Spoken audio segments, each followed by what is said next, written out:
Let's talk about what's known as secondary infertility today, or as we call it, secondary fertility challenges. In case you haven't heard this term before, what I'm referring to is people who are having trouble getting and or staying pregnant after they've already had at least one child. And it can be really shocking to someone to have had a child, had an easy time having a child, and then all of a sudden, ready to have another child, all of a sudden be experiencing difficulty getting pregnant in the first place or staying pregnant. But what's actually true is that most cases of fertility challenges or what get diagnosed as infertility are actually secondary infertility cases. So it's much more common to experience secondary infertility than it is to experience primary infertility, which is difficulty getting and or staying pregnant with a first child. And I want to talk about something that I'm confident you've never heard anyone talk about before, which is what are conditions associated with being a parent that can actually increase risk of experiencing difficulty getting and or staying pregnant. So is it possible that there are things about being a parent that increase the likelihood that it will be difficult to get and or stay pregnant? Nobody ever talks about this, but if you think about it, there are very logical common things about being a parent, especially having a young child or young children at home, that can make it harder to get and or stay pregnant. So I want to talk about a few of those things with you right now.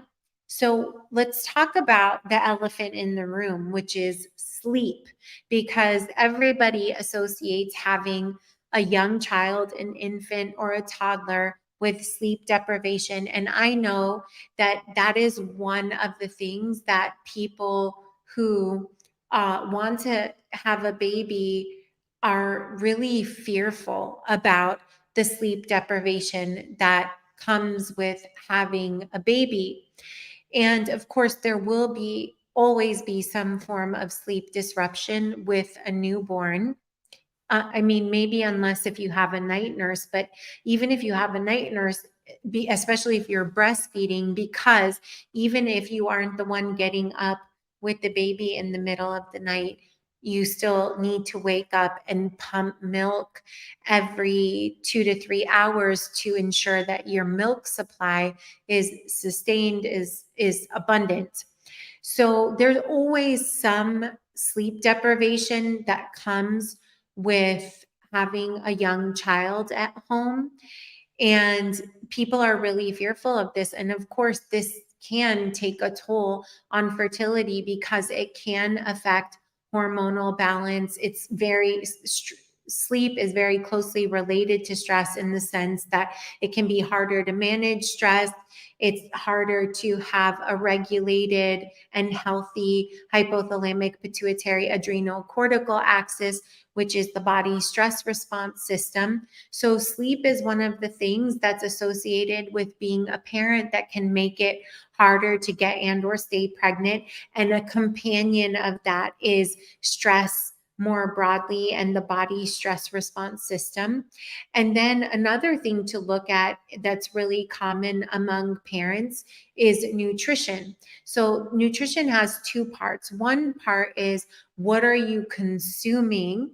And are you able to take the time to take care of yourself, to make sure that you're getting food, that you're able to cook food at home, that you're getting food that's healthy for you? But also a second part of nutrition, which is not specifically or directly consumption, but is about body mass index, is also relevant. So we know from the scientific data that there's a fertile zone of BMI, and that being below the fertile zone or above the fertile zone of BMI can make it significantly more difficult to get and or stay pregnant. So when someone has recently had a child, and this is true for the mama or person who carried the baby, but it can also be true for the partner, because there can be changes in weight among the partner, the non-pregnant partner as well.